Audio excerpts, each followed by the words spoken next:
Chapter 5. A Perilous Ride. In a flash, Nancy leaped forward and caught the falling monkey jug. Everyone breathed sighs of relief. The first one to speak was the wife of the man who had swept the ancient artifact from the shelf with his cane. "What did I tell you, Charlie?" She half screamed. "That cane of yours will be the death of me." She tried to take it from her husband, but he held on tightly. The fracas was stopped by a guard who had come on the run. Politely but firmly, he asked the couple to leave. Charlie suddenly looked subdued and followed his wife to the door. After they had left, the girls burst into giggles. Bess remarked, "If I had a husband like that." "Or a wife like that," George added. Nancy was still holding the monkey jug. The guard reminded her that objects were not supposed to be removed from the shelves. Quickly, George told him what had happened, and the man praised Nancy for her fast action. "Gracias," she said. The others noticed that she had been turning the clay object around in her hands. The animal's head protruded from the front of the jug, but its tail was merely painted on. "Do you get any clue from it?" Carla asked, as Nancy set the ancient jug back on the shelf. "Not really," the young sleuth answered, but she asked the guard if there were any significance to portraying monkeys with incomplete tails. He shrugged and said he had never heard of any. The foursome finished their tour of the museum, then went home.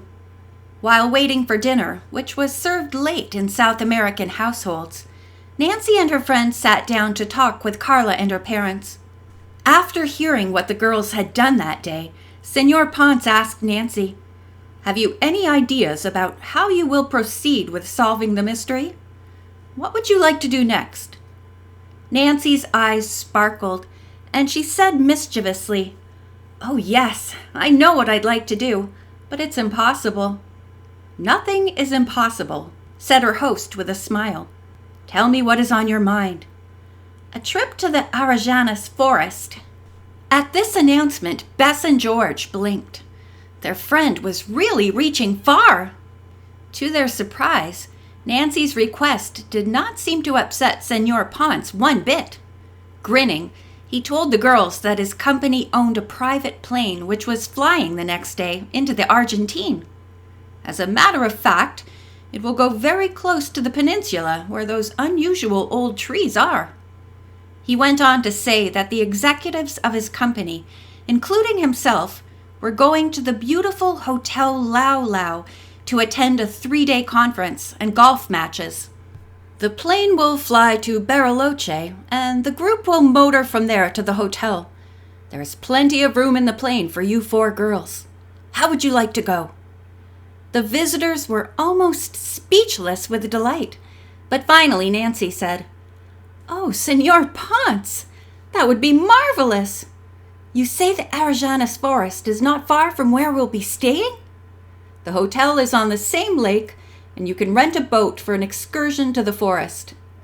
"Father," said Carla, hugging him, "you are a darling." As he looked startled at this unfamiliar remark, she added quickly, "That is what the girls up in River Heights say to people who do nice things." Her father laughed and said, "I think we Peruvians should adopt the phrase. I like it." Senor Ponce told the girls that the group from his company was leaving the following morning, so he advised his daughter and her friends to be ready early.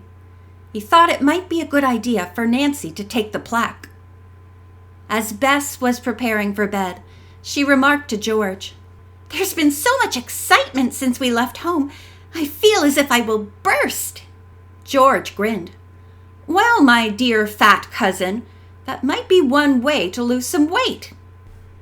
The flight the following day was a delightful one, with breathtaking scenery, snow-capped mountains, a profusion of lakes, and verdant farmland with hundreds of cattle grazing stretched for miles and miles. Bariloche was a quaint, interesting town. It had been settled by the Swiss, who had built everything to resemble the architecture in their homeland.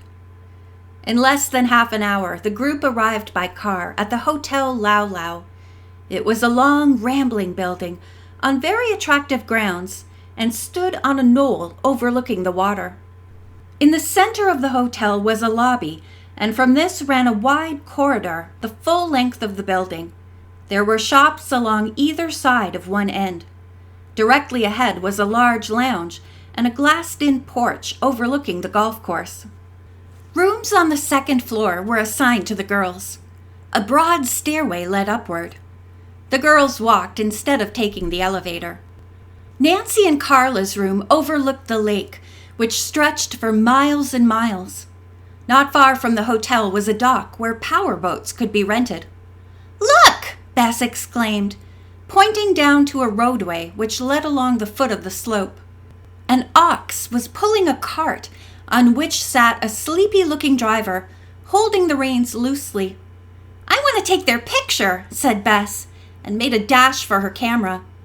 By the time she had it set, the ox cart had moved around a bend and was lost to view. Better luck next time, George told her. The girls unpacked, and Nancy carefully laid the plaque in the bottom drawer of her bureau. Over it, she put a wrinkle-proof dress and a couple of sweaters. George poked her head in the doorway. Let's take a walk, she suggested. This looks like an interesting place to explore. And we should make arrangements for someone to take us in a boat to the Arajanas forest tomorrow, Nancy added. The girls changed into slacks, locked their doors, and hurried downstairs. Bess's camera swung from a strap over her shoulder. Maybe the ox cart will come back, she said hopefully.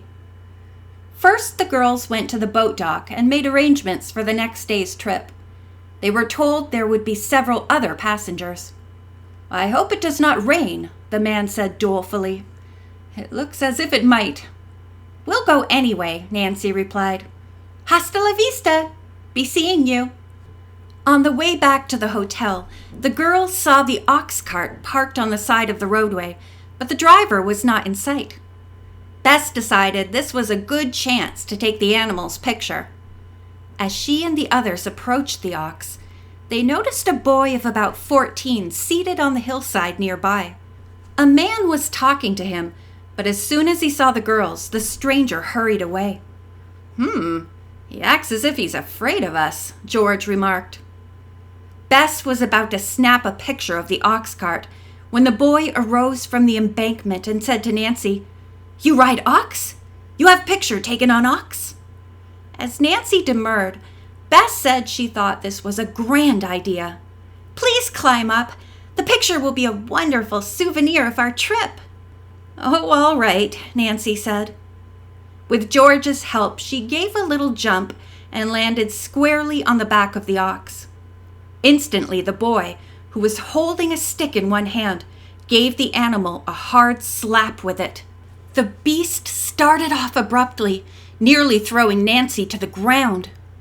She realized, to her dismay, that the ox had been unhitched. She clung tightly to its neck, yelling, Whoa! Whoa! At the top of her lungs. The other girls were aghast. They started running after the animal, which, despite its size and clumsiness, was making good speed. Bess, though fearful, followed her cousin, who yelled, We'll run up this hill and cut them off!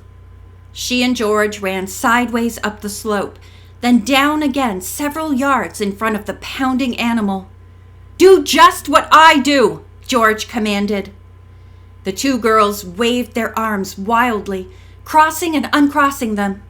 They spread their feet far apart and swayed from side to side. The ox, frightened by the gestures, pulled up short. Nancy climbed down in a hurry. Thanks, girls. Boy, what a ride! Bareback ox riding isn't one of my favorite sports. What do we do with this beast? Leave him here? George asked. As if in answer to her question, the driver came running down the road. He spoke only a little English, but the girls gathered that he was blaming them for having unhitched the ox. They denied it vehemently, but wondered who had done so. Was it the boy?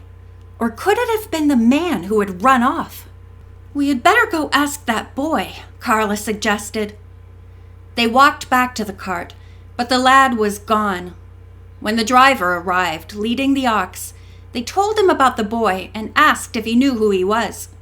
"Maybe he from Caddy House," the man said. "Name Tomas Rivero." George was angry. "I think we should go to that Caddy House immediately. Find out if the man we saw put Tomas up to that mean trick." The others agreed and set off to find out. When they reached the Caddy House, the master confirmed that the boy worked there. "Tomas left early today. He lives in Bariloche, but I'm afraid we don't have his address." Nancy told the caddy master what had happened. "When Tomas comes again, will you please ask him about the man?" The caddy master agreed to do so, and the girls returned to the hotel. When Nancy entered her room, she noticed that the bottom drawer of her bureau was slightly open. Knowing that she had closed it tightly, the young sleuth immediately became suspicious. She fairly leaped across the room and yanked the drawer open. Nancy gasped in dismay. End of chapter 5.